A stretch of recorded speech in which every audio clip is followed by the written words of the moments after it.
Jesus, amém? Aleluia!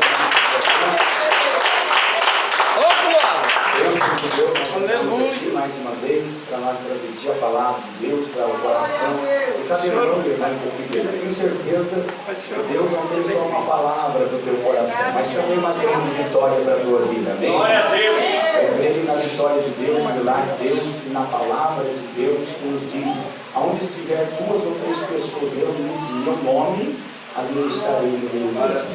Eu creio que a presença de Deus já se faz presente aqui para nos abençoar e dar vitória. Quantos creem assim, diga glória a Deus. Aleluia. Eu quero agradecer a presença de todos, né? Como disse a responsável, a Patrícia. Deus abençoe a tua vida, Deus abençoe você que saiu da tua casa, não é? Hoje um domingo, e muitos, né? Estão desfrutando, passeando, né? Comendo um churrasco, não é, irmãos? Mas nós estamos aqui na presença de Deus, né? A Bíblia diz que em primeiro lugar, Jesus disse: buscar em primeiro lugar o reino de Deus e a sua justiça, e as demais coisas serão acrescentadas. Tenho certeza que você que veio aqui nesta noite, Deus tem algo especial para a tua vida, para o teu coração, para a tua vida. Vamos pegar a Bíblia na mão, irmão. Você que é o assume, vamos abrir no livro da criação, o primeiro livro da Bíblia, chamado de Gênesis. O livro da criação, capítulo de número 21. Glória a Deus. Capítulo 21. Aleluia. No livro de Gênesis, escrito por Moisés, aproximadamente 4.000 anos atrás, quando o próprio Deus mandou Moisés escrever então a obra da criação de Deus. Ele mesmo também escreveu os 5 livros, chamados Canon, conhecido como Gênesis, Êxodo, Levítico, Número e Deuteronômio. Aqui está uma das maiores revelações de Deus para a tua vida e para mim, depois da criação, do chamado de Deus para Abraão. Aleluia! Onde Deus fez uma grande promessa e disse que ia multiplicar sua descendência sobre a face da terra, e aqui estamos nós. Glória a Deus! Capítulo 21 do livro de Gênesis. 21. Glória a Deus. Capítulo 21. Vamos ler a partir do versículo 14 até o versículo 21. Quem encontrou, diga amém. Amém. Diz assim a palavra de Deus, irmãos. Capítulo 21 de Gênesis, no versículo 14. Então se levantou Abraão pela manhã de madrugada, e tomou o pão e um odre de água, e os deu a Agar, pondo-se sobre o seu ombro. Também lhe deu o menino, e despediu então ela, e partiu, andando errante no deserto de Berseba. E consumida a água do odre, lançou o menino debaixo de uma árvore, e foi assentar-se em frente, afastando-se à distância de um tiro de arco, porque dizia: eu não vejo morrer o menino. E assentou-se em frente, levantou a sua voz e chorou. E ouviu Deus a voz do menino, e bradou o anjo de Deus a Agar desde os céus, e disse: que tens, Agar? Não temas, porque Deus ouviu a voz do menino desde este lugar. Ergue-te, levanta o moço, e pega-lhe pela mão, porque dele farei uma grande nação. Aleluia. E abriu-lhe Deus os olhos e viu um poço de água, no qual foi encher o odre de água, e deu de beber ao menino. E era Deus com o menino, que cresceu e habitou no deserto, tornando-se ligeiro, e habitou no deserto de Parã. E a sua mãe tomou-lhe então uma mulher do Egito, que lhe deu como esposa. Amém? Amém. Feche os teus olhos um minuto de oração, glorioso a Deus e eternidade.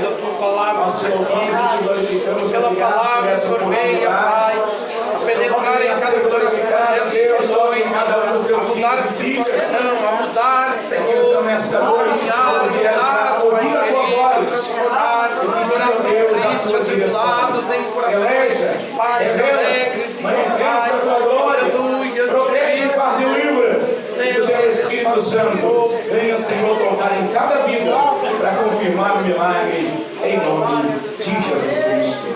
Amém? Vamos seus assentos para a gente ter aqui a vontade. Louvado seja o nome do Senhor que nos permitiu, irmãos, estarmos mais uma vez dentro do seu átrio para nós buscarmos a sua presença. Está escrito: a minha casa é chamada casa de oração. Aleluia. Lugar nada mais é do que um lugar para nós buscarmos a Deus, nos humilharmos diante da sua presença e contarmos com as suas infinitas misericórdias. Porque todo aquele que vem à casa de Deus, ele encontra através da oração aqui, com certeza não vai sair daqui da mesma forma, mas vai ter a sua vida mudada pelo poder do Espírito Santo, que está pronto para operar na vida daqueles que deixarem Deus trabalhar e dar vitória. E todos nós necessitamos, não é, de um milagre de Deus. Todos nós necessitamos de um socorro de Deus, de uma providência de Deus. Eu sou grato, irmãos, quando eu vejo, então, os noticiários, né, as informações que chegam até nós por meio de comunicações, né, e de tantos outros meios, né? E eu fico maravilhado dizendo: Senhor, tu és bom para mim e para o povo brasileiro. Glória a Deus. Irmão? Nós temos visto aí falar de guerra e rumores de guerra. Não estamos? Não é? Agora Israel está numa guerra contra os palestinos, não contra o palestino, mas contra o Hamas, para quem está inteirado disso. Eu não quero me aprofundar nesse assunto. Não é? Eu não vim aqui para falar de guerra, eu vim aqui para falar de paz. Aleluia. Mas a verdade é que cada um de nós estamos enfrentando grandes guerras. Verdade, Deus Pai. Então nós vamos aqui pegar como exemplo essa guerra que está aí entre Israel e Hamas, ou contra o povo de Gaza, ou a Palestina, o povo quiser entender, não é? Mas isso faz nós lembrarmos então o que Jesus já estava profetizando no Evangelho de Mateus, capítulo 24, 25 e 26, não é?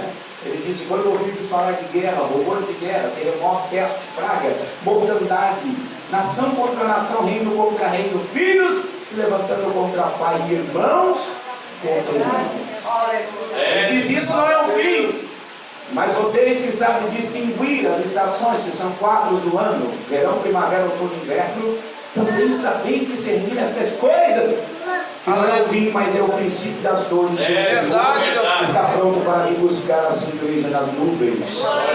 Bom, irmão, então é bom nós pegarmos essas coisas e nós começarmos a interpretar dentro da Bíblia Sagrada, para nós entendermos que Jesus está abreviando os dias, e Ele mesmo disse: se esses dias não fossem abreviados, nem os que estão salvos conseguiriam permanecer salvos. Por quê? Porque Satanás desceu à terra, e ai dos habitantes dela, porque Satanás veio para roubar, matar e destruir. Mas graças a Deus que Jesus veio para nos dar vida e vida com Amém, irmão? Aleluia. Nós devemos agradecer a Deus, sim, devemos agradecer a Deus por nós estarmos. Não está caindo nenhuma bomba aqui, meu irmão. Você nem está preocupado, olha aí, com toda a luta que você está passando, dificuldade, mas você está bem tranquilo, né, irmão? É verdade. Aleluia. É motivo para nós dar glória a Deus ou não é? Amém, Jesus. Glória a Deus. Verdade. Não é, irmão? Nós vamos voltar para casa, você vai deitar na tua cama, vai ter o silêncio da noite, né? E você vai descansar, e o teu choro pode durar até uma noite, mas pela manhã a alegria vai ser. Aleluia. Deus, mostrando a sua grandeza e a sua infinita misericórdia para aqueles que buscam a sua presença. Então nós devemos sempre agradecer a Deus. Eu quero deixar aqui esse texto bíblico para a nossa reflexão, meditação, né? Nós quero falar um pouco de família, não é, irmão? As famílias dos dias de hoje perderam, não é? Muitas a credibilidade, outras famílias estão destruídas, muitas delas. O diabo continua lutando para destruir famílias, a tua e a minha, não é? Ele não poupa ninguém. Eu sei que tem muitas pessoas que vêm à casa de Deus, mas elas estão só querendo um refrigério, elas estão querendo que Deus vá ali e resolva o problema delas. E quando Jesus nos chama, irmãos, para nós estarmos no lugar onde Ele se manifesta e se revela, Ele não quer só resolver o teu problema, tá bom? Ele não quer resolver.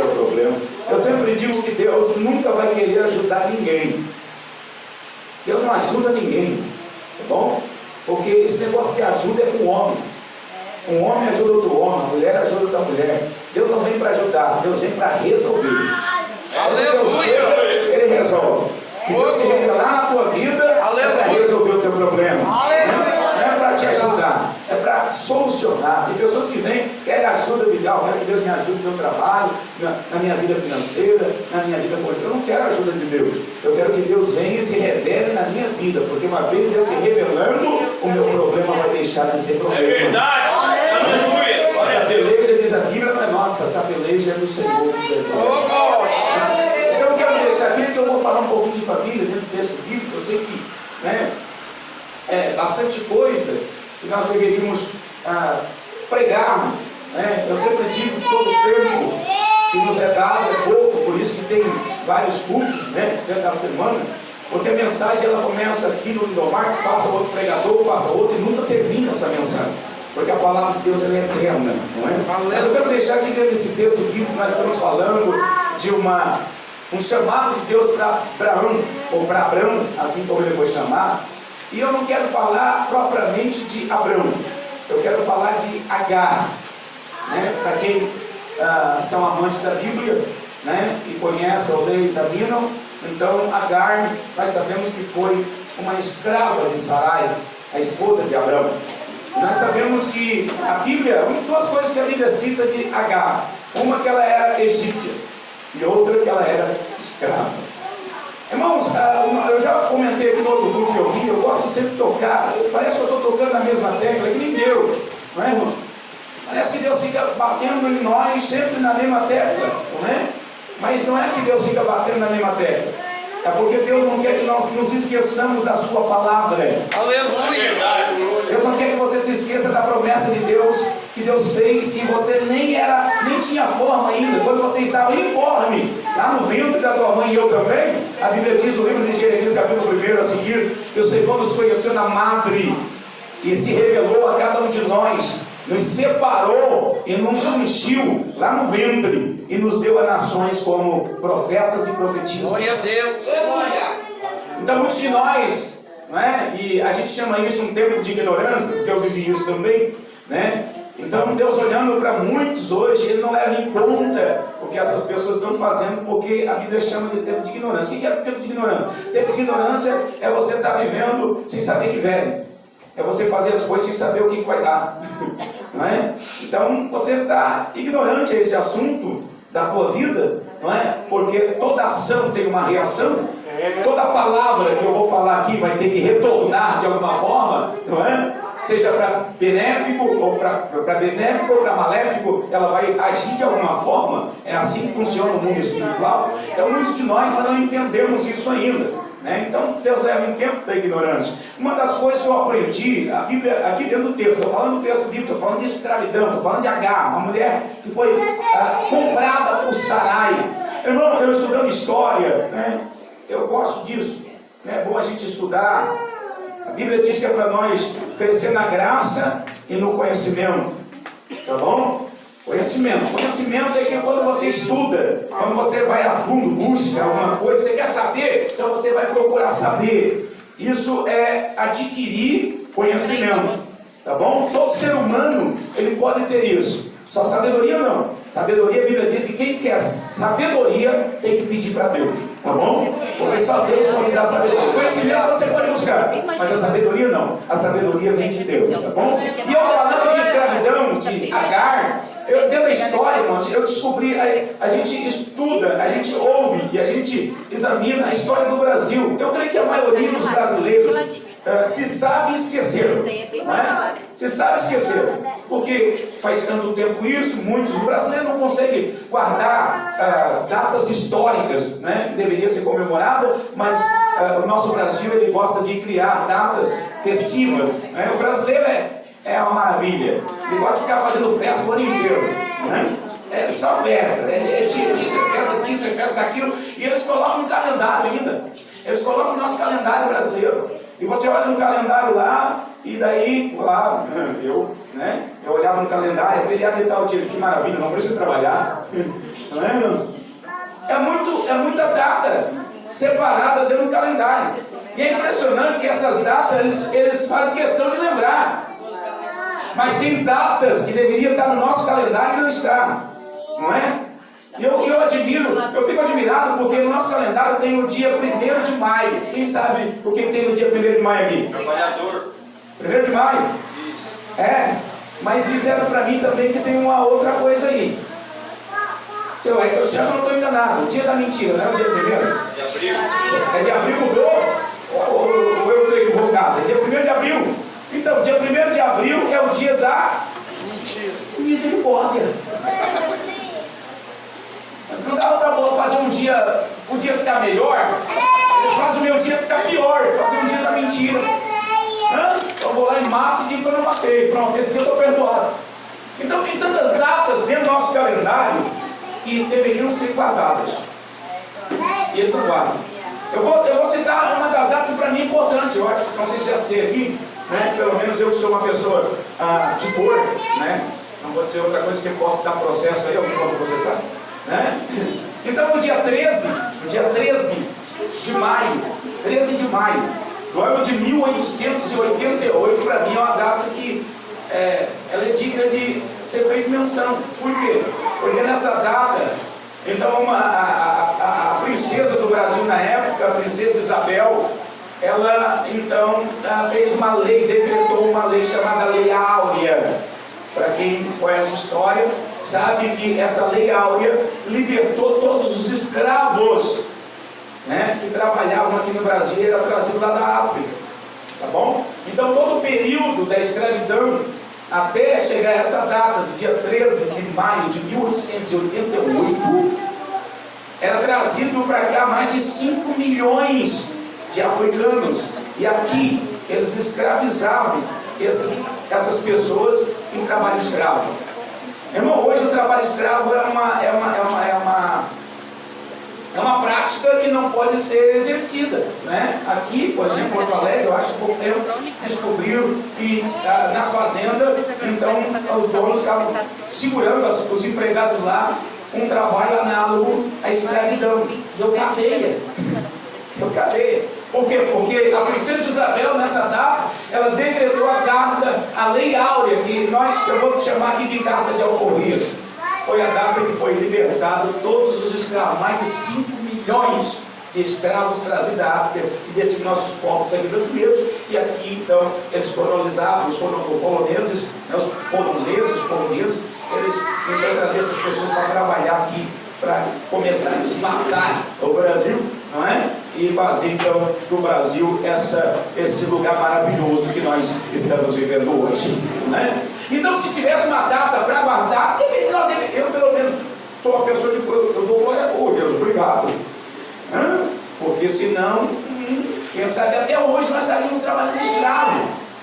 Creio que não, por quê? Porque Jesus também, ele é bom para nós, né? Aleluia. E ainda que a princesa Isabel libertou as pessoas de cor da escravidão, só Jesus Cristo pode realmente nos libertar da verdadeira prisão, que é a condenação do pecado. É por isso que o Evangelho de São João 8,32 diz: e conhecereis a verdade, e a verdade vos libertará. E no versículo 36 está escrito: e se o Filho do Homem vos libertar, verdadeiramente sereis livres. Então nós devemos temos que lembrar para nos valorizar, para ver o que Deus fez e faz por nós. Porque eu vou falar aqui, essa mulher chamada Agar. Quem era Agar? A Bíblia diz que Agar era uma mulher egípcia. Irmãos, para nós entendermos o ponto histórico aqui, o Egito, nessa data, eu estou falando de aproximadamente 4.000 anos atrás. Então, o maior império da época era o Egito. Não existia outra nação poderosa mais do que o Egito há 4.000 anos atrás. Então, uma pessoa que ela tinha nacionalidade egípcia, ela era uma pessoa afortunada, era uma pessoa garantida. Ela sabia que ela não ia precisar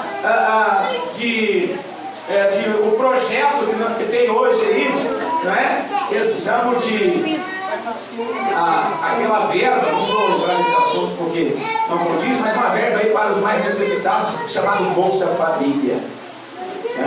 Quem morava no Egito não precisava de Bolsa Família, não é, irmão? Não precisava de seguro-desemprego. Porque Egito era o maior império da época. Todo cidadão egípcio era igual ao cidadão americano nos dias de hoje.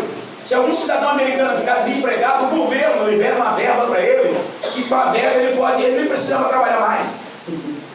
Eles são tão bem protegidos, cuidados pelo sistema, porque o país é um país poderoso, e se trouxer algum dano sobre a pessoa que está dentro do país, o país cobre a pessoa, um respaldo muito grande, e a pessoa não vai sentir falta de nada. Era mais ou menos assim no Egito. Então eu estou falando de uma mulher que tinha nacionalidade egípcia. E uma das coisas que a gente também aprende dentro da Bíblia é que um egípcio não poderia escravizar outro egípcio, tá bom? Essa lei foi dada por Deus. O próprio Deus falou dentro do seu decálogo, os 10 mandamentos, dizendo, e as suas 613 leis, que um judeu não poderia escravizar outro judeu. Isso é a lei até hoje. Bom, por quê? Porque eles nasciam na mesma pátria, professavam a mesma fé, serviam o mesmo Deus, e eles não poderiam, um irmão, escravizar outro irmão, ou seja, um judeu escravizar outro judeu. Isso era lei, e é lei até hoje. A Bíblia também diz que os romanos também adotaram essa lei. Um romano não poderia escravizar um outro romano. Por quê? Porque eram irmãos da mesma pátria. Assim sucessivamente, também essa ordem de Deus estava no Egito. Um egípcio não poderia escravizar um outro egípcio. Por quê? Porque era irmão da mesma pátria. Tinha o mesmo direito. Não importa se era mais rico ou mais pobre. Um irmão não poderia escravizar outro irmão. E a Bíblia diz que essa ordem, essa lei, era decretada por quase toda a esfera, no ponto geográfico, planeta. E a Bíblia diz também, então, que essa ordem também foi dada para todos aqueles que estão em Cristo. Isso deveria fazer valer dentro das nossas igrejas. Que um irmão não poderia se levantar contra o seu irmão. Não é, irmão? Hein? Deveria se valer isso aqui. Mas parece que não vale. Não é? Tem irmão se levantando contra irmão. Tem filho levantando contra pai. Dá para se fazer valer essa lei. Porque nós somos filhos do mesmo pai. Nós professamos a mesma fé. Estamos dentro da igreja, irmão. Mas eu não sou dessa igreja. Mas você serve o mesmo Deus que eu sirvo. É verdade, aleluia. Glória a Deus. Então nós não deveríamos, o irmão se levantar contra o nosso irmão, nossa irmã. Porque nós temos a nacionalidade da mesma pátria. Qual é a nossa pátria? É o céu. Glória a Deus. A nossa verdadeira pátria é o céu. Então, dentro do texto bíblico, a Bíblia diz que era proibido escravizar um irmão, escravizar outro irmão. Mas a Bíblia diz que essa mulher estava sendo vendida como escrava. Essa mulher foi vendida como escrava porque todo devedor, todo aquele que tinha uma dívida para pagar, hoje eles penhoram, não é? Se você tiver uma dívida muito grande com o banco penhora a tua casa, penhora o teu carro, ele bota o processo na justiça, e a justiça vai lá e toma tudo que você tem, porque isso é uma lei de Deus também, sabia? Tá bom? Então, agora a Bíblia diz que Agar tinha uma dívida. Quem deveria pagar a dívida? O marido. Se o marido não pudesse pagar a dívida, os filhos que ela tinha deveriam ser entregues para trabalhar até a dívida ser paga. Mas Agar não tinha filhos. Então quem é que paga a dívida? O marido. Mas a Bíblia diz que Agar também perdeu o marido. Ela estava viúva e só, sem filho. E agora quem é que paga a dívida? Não tem quem pague? Então o direito era dado do credor ir e tomar a pessoa e levar a pessoa então para trabalhar, ou a pessoa ia se transformar em escrava para pagar a sua dívida. Foi assim então que Abraão encontrou, juntamente com sua esposa Sarai, Agar no deserto. Porque os comerciantes, melhor dizendo, de escravos ou de qualquer coisa, camelos, eles peregrinavam nos desertos. Então a Bíblia diz que Abraão, quando foi chamado de dentro da sua terra, da sua parentela, veio a voz do Senhor dizendo: Abraão, sai da tua terra e da tua parentela, sai da cidade de Uz, e vai ao local em que eu vou te mostrar uma terra que mana leite e mel, e eu vou multiplicar a tua semente, e vou fazer como as estrelas do céu, e como a areia do mar. E Abraão, fica tranquilo, porque em ti todas as famílias da terra serão uma bênção. Glória a Deus. E a Bíblia diz que Abraão aceitou o convite e saiu na direção de Deus e começou a peregrinar. Imagina Deus falar contigo agora nesta noite noite que você tem que deixar a tua casa, deixar o teu carro, ou a tua bicicleta, ou talvez você não tenha bicicleta, não é? Ou deixar tudo que você tem e sair numa direção que você nem sabe para onde, e você está esperando que Deus venha te conduzir nessa caminhada. Isso aí é só para quem vive pela fé. Aleluia! A Bíblia diz que Abraão pegou o seu pai dela, pegou o seu sobrinho Ló, pegou a minha irmã e esposa, que era Sarai, pegou o seu irmão Arão e saiu com toda a sua fazenda, rebanho, gado e também servos e servas, e começou a peregrinar então na direção onde Deus tinha mandado ele ir. Nessas peregrinações, viajante, sem rumo, a Bíblia diz que a fome bate sobre a terra, e Abraão começa agora a ver então toda a sua fazenda e os seus empregados, a sua família perecer de alimento. E a Bíblia diz que Abraão desce para o Egito. O Egito é o maior império da época, eu acabei de citar. O Egito era o maior poder da época, estou falando de 4.000 anos atrás. E ele desce para o Egito, por quê? Porque mesmo que a fome pegasse na terra, o Egito tinha os seus celeiros de grãos para manter então a população alimentada. Podia dar 7 anos de peste, praga e seca, como José lá no Egito fez os celeiros e ficaram em 7 anos de fome, mas o Egito estava sendo alimentado porque ele era uma nação poderosa. Glória a Deus. Aleluia! Então a Bíblia diz que Abraão começou a sentir o caos sobre a terra, a fome, e ele vai para o Egito. Não quer deixar sua família morrer, mas Deus não mandou ele para o Egito, porque no Egito há armadilhas, há laços, e nós não vemos. E a Bíblia diz que lá no Egito, quando ele chega lá, então os mensageiros de Faraó, os secretários de Faraó, olharam para Sarai, esposa de Abraão, e viram naquela mulher uma mulher muito bela, muito bonita. E a Bíblia diz que ela era realmente a mulher muito formosa, à vista. Então quer dizer, quem olhava para ela se encantava na hora. E a Bíblia diz que os mensageiros chegaram e disseram para o Faraó: olha, chegou uma caravana aí, rapaz. Olha, eu vou te dizer, hein, nós já vimos mulher bonita aqui no Egito, mas o que chegou aí não se compara. E o Faraó manda trazer, foram buscar a mulher. E quando chegaram lá, perguntaram: de quem é essa mulher? De que família? E Abraão, com medo, então de Faraó manda matar ele, porque ele era esposa de Sarai, disse que era irmã. E a Bíblia diz que o Faraó, então é irmã, então traz para o meu harém, vamos preparar ela para ser uma das minhas mulheres. E Sarai é levada para dentro do palácio, enquanto Abraão está sendo abençoado por Faraó. Por quê? Porque Faraó pegou a irmã de Abraão e Faraó disse: eu vou abençoar meu cunhado, não sabendo que Sarai era meia irmã, mas era esposa de Abraão. E a Bíblia diz que Deus, irmão, está em tudo. Por isso que eu digo: ei, deita na cama, faz a tua oração e creia que pela manhã algo Deus vai fazer pela tua vida. Por quê? Porque a Bíblia diz que Abraão, ele não mentiu, ele omitiu. Ele falou não uma verdade inteira, ele falou meia verdade. É minha irmã, tá certo, ela era minha irmã, mas ela também era esposa.